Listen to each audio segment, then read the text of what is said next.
Now, Nigeria faces a scare of not qualifying for back-to-back World Cups, which is very serious.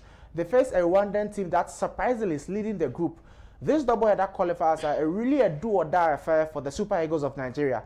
If Nigeria loses points on the road, it's almost over. Do you think this will create a panic mood in terms of Eric Shell's approach to the game against Rwanda on Friday? Well, it might and might not because first of all, every child has a lot to prove because first of all, a lot of people doubted him to want to be in charge of the Nigerian national team. But now he's a coach. He has to prove why he was selected to be the coach. But let's talk about it generally. Like historically, I know Nigeria has had a tough time in Kigali and with past matches usually ended in draws. So, but on a brighter note, the team spirit and camaraderie are still strong. And with I know the game will not be easy, but I'm confident Nigeria will take all 3 points because of the kind of players that the team has together.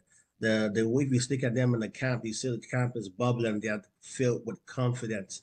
And as my gentleman Eddie from Rwanda said, I don't think a Nigerian team will be underrating the Rwandans. No doubt about that. The Rwandans have shown that they're top of the group. So ready they want to go to the World Cup. It's not a team to look down upon or a team to underrate.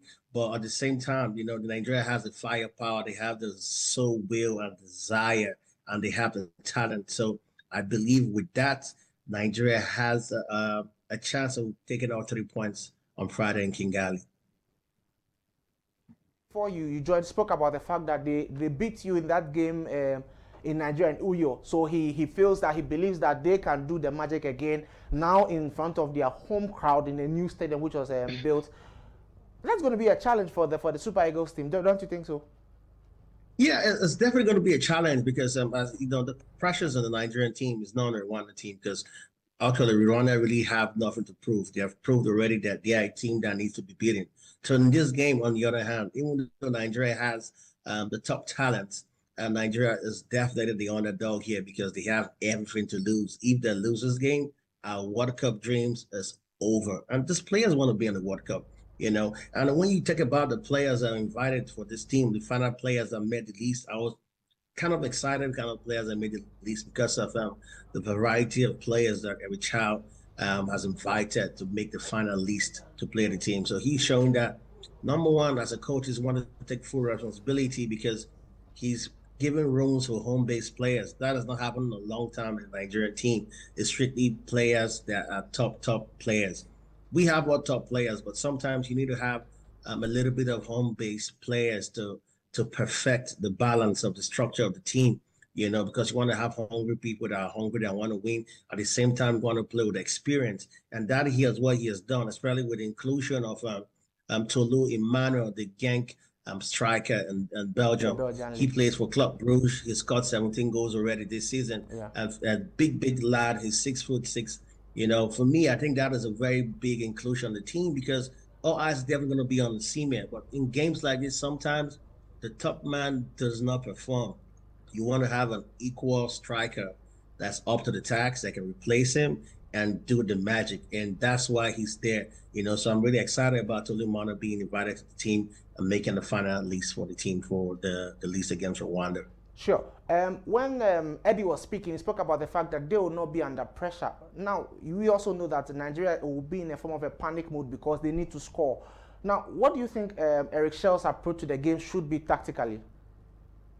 So technically, if I was every child, I'll go for a 4-4-2 formation, or 4-3-3 formation because it's a team. It's a game that Nigeria must win. This is not a game you want to draw. But at the same time, as much as you want to play an attacking football, you also want to be careful because the Rwandans have shown time with that number. They are slick. They can score you back, and they have a tendency to defend. Because the last two games in Kigali, we ended on the draw. Nigeria couldn't score even with the firepowers. So you don't want to go all out and forget about your defense. So he just needs to approach the game in a more strategic form. But I think he needs to go for more on attacking football because we need to get the 3 points. Stay on. We also want to acknowledge the presence of Nana Kweku Ajiman, who will also be joining us for conversation on Ghana football. Nana Kweku Ajiman, please stay on for us. We'll just finish the Nigerian conversation and we'll head to you for Ghanaian conversation. So we are still speaking to Chris Kators, an international sports journalist who will be speaking on issues of the Super Eagles. So Nana Kweku Ajiman, thank you very much for joining us. However, we'll speak to you shortly.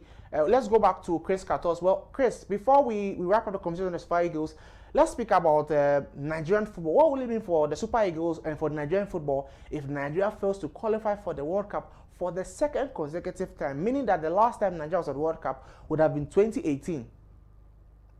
It's going to be heartbroken. People are going to be heartbroken. I'm going to be heartbroken because the game is going to be played here in the United States, and Nigeria has a lot of people here in the States. So if Nigeria qualifies to the World Cup, they're going to definitely have a 12th man supporting the team here in the States. So it's a game that everybody wants them to qualify. Not just because of that, only because Nigerians are football-loving people. We love the sport. So when we don't qualify for top tournaments like this, it's always very sad, and it's always a big disappointment if we don't go for it. So hopefully, I believe that it's going to be difficult, but I think we can make it last minute. We can make it work. Well, on the lighter side, Ghana is not qualified for the AFCON. We will not qualify for the World Cup. I think it will be a better trade. Well, but kindly hold on for us while we speak to Nana Kweku